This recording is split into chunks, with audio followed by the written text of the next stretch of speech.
Department of Collegiate Education, Program BA, Semester 3rd, Subject Economics, Paper Macroeconomic Analysis, Module Macroeconomic Policy Targets and Instruments. Today's topic is difference between monetary policy and fiscal policy.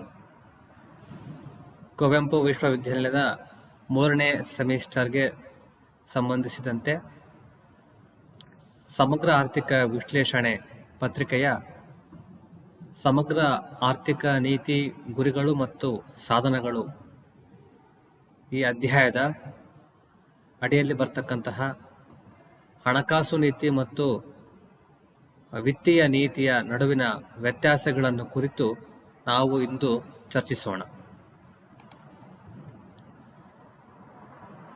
Monetary policy of India is formulated and executed by Reserve Bank of India to achieve specific objectives. The monetary policy is defined as discretionary act undertaken by the authorities designed to influence the supply of money, cost of money, or rate of interest, the availability of money for achieving specific objectives. ಹಣಕಾಸು ನೀತಿಯು ಭಾರತದ ಕೇಂದ್ರ ಬ್ಯಾಂಕಿನಿಂದ ರೂಪಿತವಾದಂತಹ ಒಂದು ನೀತಿ. ಈ ಒಂದು ಹಣಕಾಸು ನೀತಿಯಿಂದಾಗಿ ಹಣಕಾಸು ನೀತಿ ರಚಿಸುವ ಪ್ರಾಧಿಕಾರವು ಹಣದ ಪೂರೈಕೆಯನ್ನು ನಿಯಂತ್ರಿಸುತ್ತದೆ. ಅರ್ಥವ್ಯವಸ್ಥೆಯಲ್ಲಿ ಬ್ಯಾಂಕುಗಳ ಬಡ್ಡಿಯ ದರವನ್ನು ನಿರ್ಧಾರ ಮಾಡ್ತದೆ. ಹಾಗೆಯೇ ಅರ್ಥವ್ಯವಸ್ಥೆಯಲ್ಲಿ ಲಭ್ಯವಿರುವ ಹಣದ ಪ್ರಮಾಣ ಎಷ್ಟು ಇರಬೇಕು ಎನ್ನುವುದರ ಮೂಲಕ ತನ್ನ ಗುರಿಗಳನ್ನ ಈಡೇರಿಸೋದಕ್ಕೆ ಪ್ರಯತ್ನ ಮಾಡುತ್ತೆ. ಹಾಗೆಯೇ ಹಣಕಾಸು ನೀತಿ ಅಂತಕ್ಕಂಥದ್ದು it is related to income and expenditure of the government. It is an instrument for promoting economic growth, employment, social welfare, etcetera. Fiscal policy means any decision to change the level, composition or timing of government or to change the rate and structure of tax. ಇಲ್ಲಿ ವಿತ್ತೀಯ ನೀತಿಯು ಅಥವಾ ರಾಜ್ಯಕೋಶ ನೀತಿಯು ಸರ್ಕಾರಕ್ಕೆ ಸಂಬಂಧಿಸಿದ್ದಾಗಿದೆ. ಒಂದು ದೇಶದ ಸರ್ಕಾರದ ಆಯ ಮತ್ತು ವ್ಯಯ ಅಂದರೆ ಆದಾಯ ಮತ್ತು ಖರ್ಚಿಗೆ ಸಂಬಂಧಿಸಿದಂತಹ ವಿಷಯವಾಗಿದೆ. ಒಂದು ದೇಶದಲ್ಲಿ ಉದ್ಯೋಗದ ನಿರ್ಮಾಣ, ಸಾಮಾಜಿಕ ಕಲ್ಯಾಣ, ಆರ್ಥಿಕ ಪ್ರಗತಿಯ ಸಾಧನೆಯ ದೃಷ್ಟಿಯಿಂದ ಈ ಒಂದು ಸಾಧನವನ್ನು ಸರ್ಕಾರ ಬಳಸುತ್ತೆ. ಆದ್ದರಿಂದ ಇಲ್ಲಿ ಮುಖ್ಯವಾಗಿ ನಾವು ಗಮನಿಸಬೇಕಾದಂಥ ವ್ಯತ್ಯಾಸ ಏನು ಅಂದರೆ, ಹಣಕಾಸು ನೀತಿಯು ಒಂದು ದೇಶದ ಕೇಂದ್ರ ಬ್ಯಾಂಕಿಗೆ ಸಂಬಂಧಿಸಿದ್ದಾಗಿದೆ.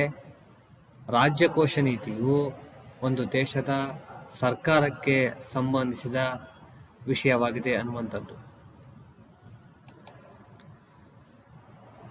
ಹಾಗೆಯೇ ಹಣಕಾಸು ನೀತಿ ಮತ್ತು ರಾಜ್ಯಕೋಶ ನೀತಿಗಳು ಒಳಗೊಂಡಿರತಕ್ಕಂತಹ ಅಂಶಗಳನ್ನು ನಾವು ಗಮನಿಸೋಣ. The main elements of monetary policy are, ಅಂದರೆ ಹಣಕಾಸು ನೀತಿಯು ಒಳಗೊಂಡಿರತಕ್ಕಂತಹ ಅಂಶಗಳು ಯಾವುವು ಅಂತ ನಾವು ಗಮನಿಸಿದರೆ, it regulates stock and growth rate of money supply. ಅರ್ಥವ್ಯವಸ್ಥೆಯಲ್ಲಿ ಹಣದ ಪೂರೈಕೆಯ ಪ್ರಮಾಣ ಮತ್ತು ಅದರ ಚಲಾವಣೆಯ ಬಗ್ಗೆ ಇದು ನಿಯಂತ್ರಿಸುತ್ತದೆ ಅಂತ. It regulates the entire banking system of the economy. ಹಣಕಾಸು ನೀತಿಯು ಒಂದು ಆರ್ಥಿಕ ವ್ಯವಸ್ಥೆಯ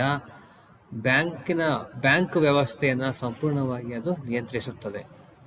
ಹಾಗೆ it regulates the level and structure of interest rates directly in organised sector and indirectly in unorganised sector.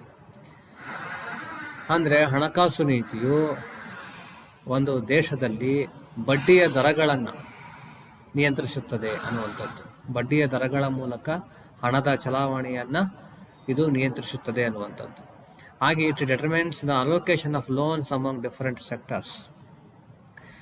ವಿವಿಧ ಕ್ಷೇತ್ರಗಳಿಗೆ ನೀಡಬಹುದಾದ ಸಾಲ ಸೌಲಭ್ಯಗಳ ವಿತರಣೆಯ ಕುರಿತು ಇದು ನಿರ್ಧಾರಗಳನ್ನು ತೆಗೆದುಕೊಳ್ಳುತ್ತದೆ ಅನ್ನುವಂಥದ್ದು.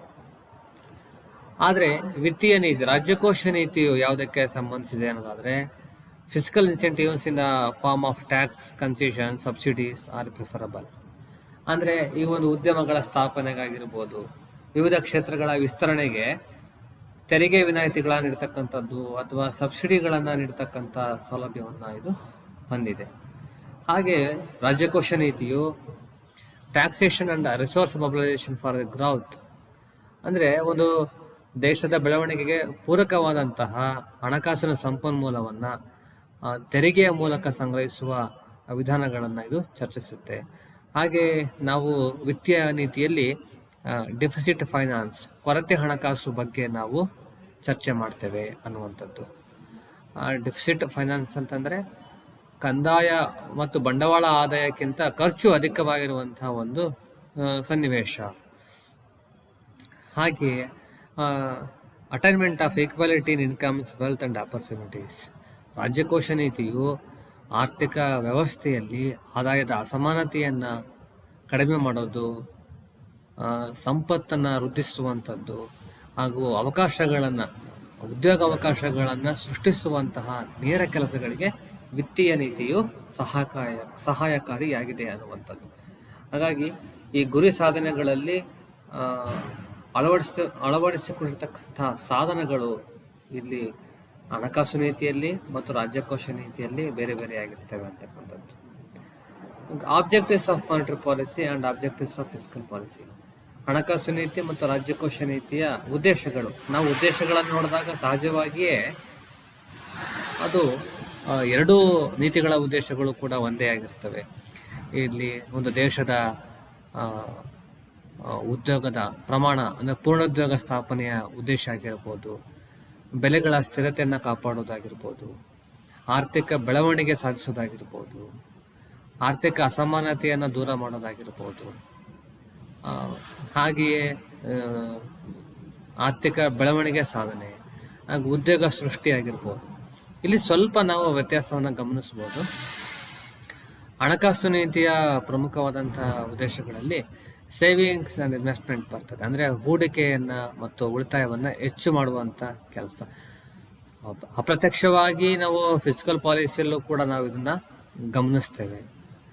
ಹಾಗೆ ಕಂಟ್ರೋಲ್ ಟ್ರೇಡ್ ಸೈಕಲ್, ಅಂದರೆ ವ್ಯಾಪಾರ ಚಕ್ರಗಳ ನಿಯಂತ್ರಣ ಹಣಕಾಸು ನೀತಿಯ ಉದ್ದೇಶ ಆಗಿರ್ತದೆ. ಹಾಗೆ ಪ್ರಮೋಷನ್ ಆಫ್ ಎಂಪ್ಲಾಯ್ಮೆಂಟ್ ಹಾಗೂ regulate of money supply in the economy, ಹಣಕಾಸು ಸರಬರಾಜನ್ನು ಪೂರೈಕೆಯನ್ನು ನಿಯಂತ್ರಿಸುವಂಥ ಉದ್ದೇಶವನ್ನು ಹಣಕಾಸು ನೀತಿ ಹೊಂದಿದೆ. ಹಾಗಾಗಿ ಒಟ್ಟಾರೆಯಾಗಿ ಹಣಕಾಸು ನೀತಿ ಮತ್ತು ರಾಜ್ಯಕೋಶ ನೀತಿಯ ಉದ್ದೇಶಗಳು ನೋಡೋದಾದರೆ ಒಂದೇ ರೀತಿಯಾಗಿಯೇ ನಾವು ಇದೆ ಅಂತ ಗುರುತಿಸ್ಬೋದಾಗಿದೆ. ಬಹಳ ಮುಖ್ಯವಾಗಿ ನಾವು ಗಮನಿಸಬೇಕಾಗಿರ್ತಕ್ಕಂಥದ್ದು ಸಾಧನಗಳು, ಹಣಕಾಸು ನೀತಿಯ ಮತ್ತು ರಾಜ್ಯಕೋಶ ನೀತಿಯ ಸಾಧನಗಳು. ಹಣಕಾಸು ನೀತಿಯ ಗುರಿಗಳನ್ನು ಈಡೇರಿಸೋದಕ್ಕೆ ಯಾವ ರೀತಿಯ ಸಾಧನಗಳನ್ನು ಬಳಸ್ತಾ ಇದೆ ಅನ್ನುವಂಥದ್ದನ್ನು ನೋಡಿದರೆ ಎರಡರಲ್ಲೂ ಕೂಡ ಅಪಾರವಾದಂಥ ವ್ಯತ್ಯಾಸಗಳನ್ನು ನಾವು ಕಾಣ್ತೇವೆ. ಈಗಾಗಲೇ ಹೇಳಿದ ಹಾಗೆ ಹಣಕಾಸು ನೀತಿಯು ಒಂದು ದೇಶದ ಕೇಂದ್ರ ಬ್ಯಾಂಕಿಗೆ ಸಂಬಂಧಿಸಿದ್ದ ಆಗಿದೆ.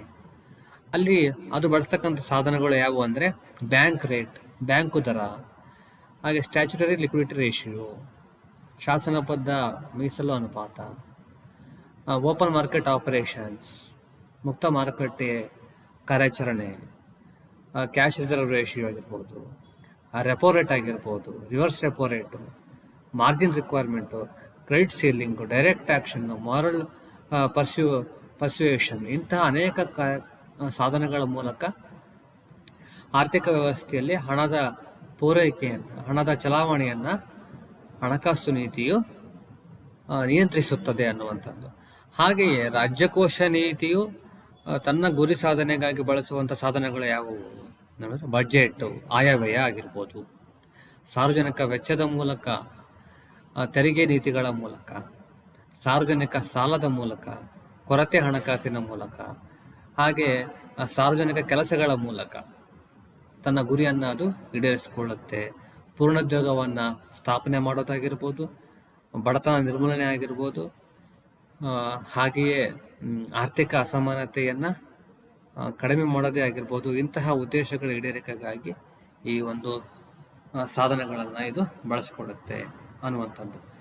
ಬಹಳ ಮುಖ್ಯವಾದ ವ್ಯತ್ಯಾಸಗಳಂತಂದರೆ ಸಾಧನಗಳ ಬಳಕೆಯಲ್ಲಿ ಹಣಕಾಸು ನೀತಿಗಳು ಮತ್ತು ರಾಜ್ಯಕೋಶ ನೀತಿಗೂ ವ್ಯತ್ಯಾಸ ಇರುವುದನ್ನು ನಾವಿಲ್ಲಿ ಗಮನಿಸ್ತೇವೆ ವಿದ್ಯಾರ್ಥಿಗಳೇ.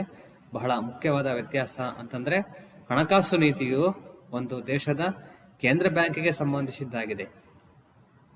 ಹಣದ ಚಲಾವಣೆಯ ಮೇಲೆ ಅದು ನಿಯಂತ್ರಣವನ್ನು ಹೇರುತ್ತದೆ. ರಾಜ್ಯಕೋಶ ನೀತಿ ಅನ್ನುವಂಥದ್ದು ಒಂದು ದೇಶದ ಸರ್ಕಾರದ ನೀತಿಯಾಗಿದೆ. ಸರ್ಕಾರ ತನ್ನ ಆದಾಯ ಮತ್ತು ಖರ್ಚುಗಳ ಮೂಲಕ ಪೂರ್ಣೋದ್ಯೋಗದ ಆರ್ಥಿಕ ಸಮಾನತೆಯ ಆರ್ಥಿಕ ಬೆಳವಣಿಗೆಯ ಉದ್ದೇಶಗಳನ್ನು ಈಡೇರಿಸುತ್ತೆ ಅನ್ನುವಂಥದ್ದು. Thank you.